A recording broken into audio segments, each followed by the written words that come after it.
गरुडगमन तव चरणकमलमिह मनसि लसतु मम नित्यम् गरुडगमन तव चरणकमलमिह मनसि लसतु मम नित्यम् मनसि लसतु मम नित्यम् मम तापमपाकुरु देवा मम पापमपाकुरु देवा मम तापमपाकुरु देवा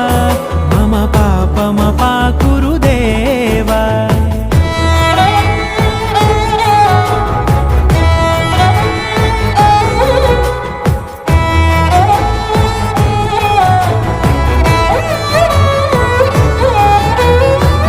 जनयन विधि नमुचि हरण मुख विबुध विनुत पद पद्मा